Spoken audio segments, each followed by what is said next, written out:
Okay, ever tried learning something new and hit a wall like your brain just refuses to cooperate? It happens to the best of us. I swear, for the longest time I thought I was just bad at remembering Oh, names. tell me about it. Turns out, I just needed a different approach. Isn't that always the way? Today's deep dive is all about understanding those different approaches, the weird and wonderful ways we learn. It's true. We often go through life not realizing there are actual theories behind why that history lecture was a snooze fest, while that hands-on cooking class stuck with you for years. Exactly. We're talking behaviorism, cognitive, and constructivist approaches to learning. Theories, yes, but don't worry, no pop quizzes here. And before you tune out thinking this is some dusty old textbook stuff, trust me, this is going to change how you see everything from dog training to your Instagram feed. What's fascinating is how much these theories impact us daily without us even realizing it. Let's start with behaviorism, which boils down to rewards and repetition. It's the classic treat for a trick approach. Remember potty training a puppy. You give them a treat when they do their business outside, right? That's positive reinforcement in action. Behaviorism says we learn by forming associations between actions and consequences. So not just for pups, then. Not even close. Think about employee training programs that give bonuses for completing modules on time. Right, right. Or how about those social media algorithms? Ever notice how Instagram keeps showing you content you engage with? Yeah. They've got you hooked with that positive reinforcement loop. It's all about reinforcing desired behaviors. And sometimes the reinforcement isn't about getting something good, but avoiding something bad, Right. like with negative reinforcement. Precisely. Think about that annoying alarm clock. You hit snooze to make the dreadful noise stop. You're learning to repeat the snooze-hitting behavior to avoid the unpleasant sound. That makes so much sense. But But where does punishment fit into this whole reward and consequence thing? punishment aims to actually decrease a behavior. It's the flip side of reinforcement. Like, if a kid misbehaves and gets a timeout, that's punishment, taking away something desirable to reduce the unwanted behavior. So are we basically saying that understanding these different approaches can help us motivate ourselves and others? Let's go with motivate.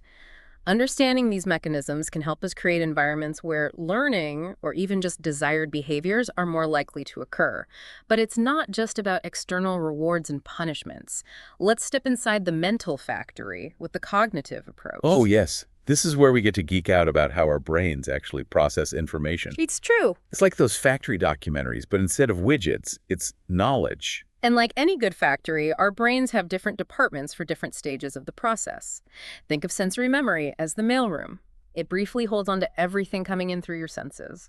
Only the really important stuff gets passed on to short-term memory. Short-term memory, that's our mental workbench, right? Yeah, exactly. It's where we actively process and manipulate a limited amount of information for a short period, like remembering a phone number just long enough to dial it. But for things to really stick, we need to send them to long-term memory, the big warehouse in the back.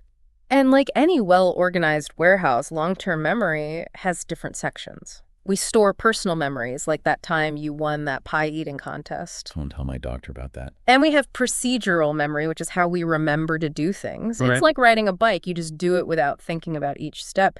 And then there's semantic memory, our storehouse for facts, general knowledge, and those random trivia bits that make you a hit at parties. So it's not just about getting information it's about how it's organized and accessed later. I like that. Like having a good filing system. Precisely. Yeah. And one of the most fascinating aspects of this is how our past experiences actually create a framework or schemata that influences how we learn new things. Schemas. Is that like having a mental shortcut? Exactly. Imagine walking into a restaurant. You have a schema for what to expect. Menus, tables, chairs, hopefully delicious food. You don't have to relearn what a restaurant is every time you go to one because you have this mental framework. Okay. But what's really interesting is that these schemas built from our past experiences can sometimes lead us astray. Ooh, schemas leading us astray. That sounds dangerous. Give me an example. Let's say you had a negative experience with a particular type of food. Later, you might avoid that food altogether, even if it's prepared differently or by someone you trust. Your pre-existing schema creates a bias, influencing your current choices. Wow, I'd never thought about it like that before, but it makes total sense. Our past experiences really do shape our learning, even when those experiences lead to slightly irrational reactions. Absolutely. And that's why it's so important to be aware of these mental frameworks, to recognize when they might be limiting us and to be open to challenging them. So we've explored shaping behavior with rewards and punishments, and we've peeked inside the brain's information processing factory, ready to roll up our sleeves and get a little more hands-on with the constructivist approach. Let's do it. If behaviorism is about training and cognitive is about processing, then constructivism is all about actively constructing meaning from our experiences. It's less about passively absorbing information, more about engaging with it, questioning it, and making it your own. So instead of just handing someone a perfectly built model airplane, we're giving them the tools, materials, and instructions to build it themselves. Exactly. And here's the key. They're not starting from scratch. They bring their own unique experiences, skills, and understanding to the project. That prior knowledge becomes the foundation for building something new. And this is where collaboration comes in, right? Like bouncing ideas off each other, sharing what we know, and maybe even learning from each other's mistakes.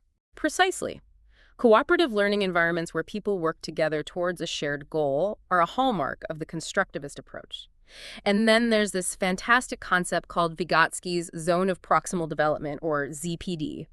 It's basically the sweet spot where learners can achieve more with guidance from someone more knowledgeable. Okay, break that down for me. What's the ZPD in simple terms? Remember learning to ride a bike? You probably struggled like crazy on your own, but with a parent holding the back of the seat, you could suddenly do it.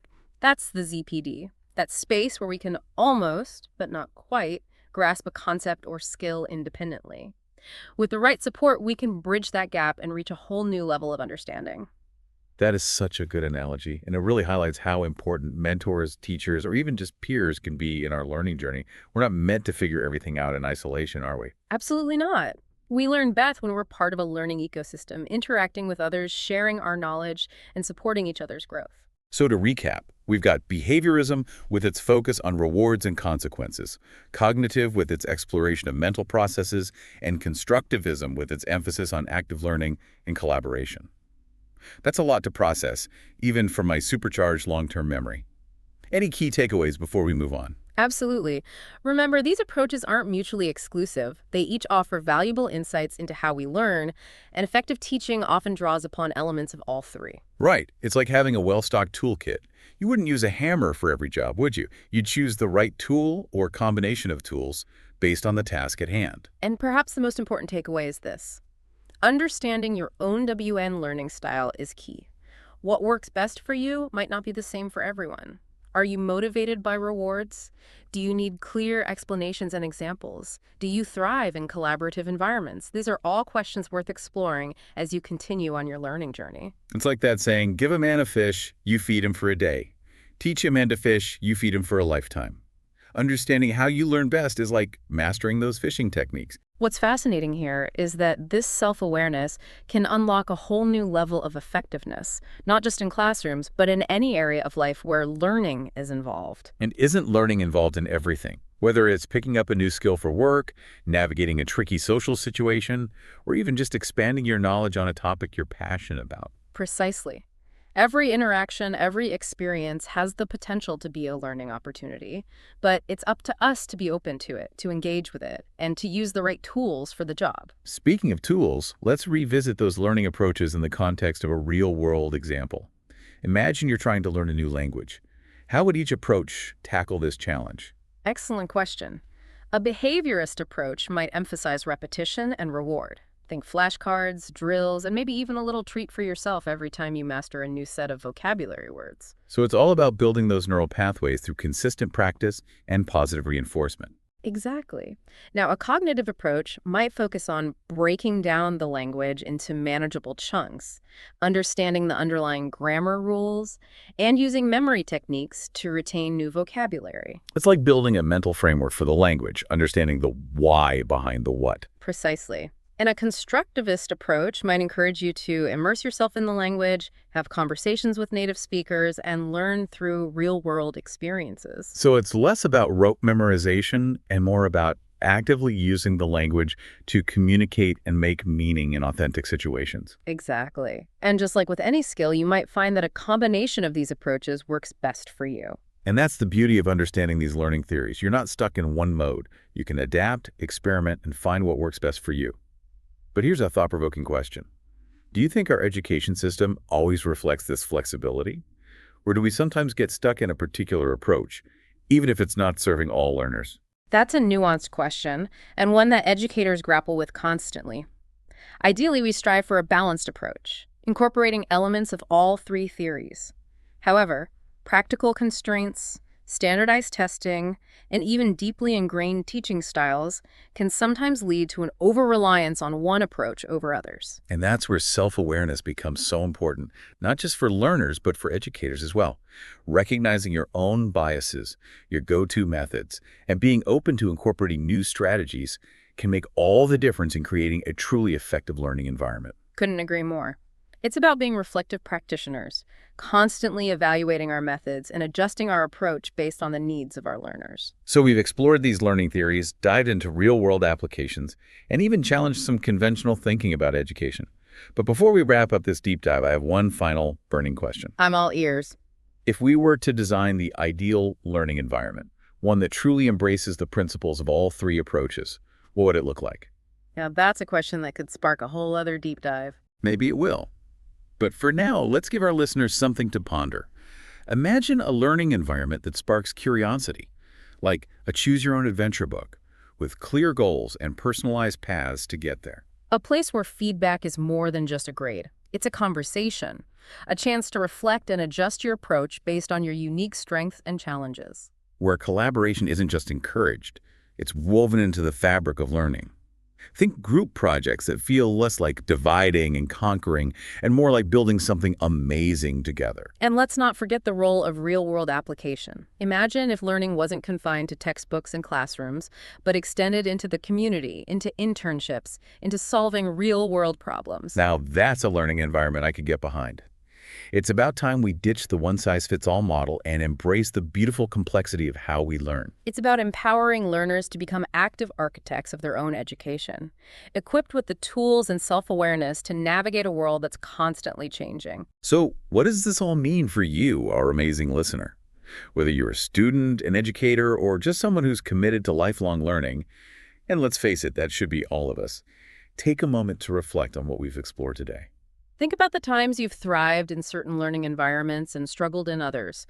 Were there elements of behaviorism, cognitive strategies, or constructivist principles at play? And how can you apply this newfound knowledge to become a more effective learner in your everyday life? Because ultimately, understanding how you learn is an investment in yourself, your growth, and your ability to navigate the exciting and ever-evolving world around us. And on that note, we'll leave you with this final thought to ponder. What if we viewed every interaction, every experience as an opportunity to learn and grow? The possibilities, much like our capacity for learning, are truly limitless.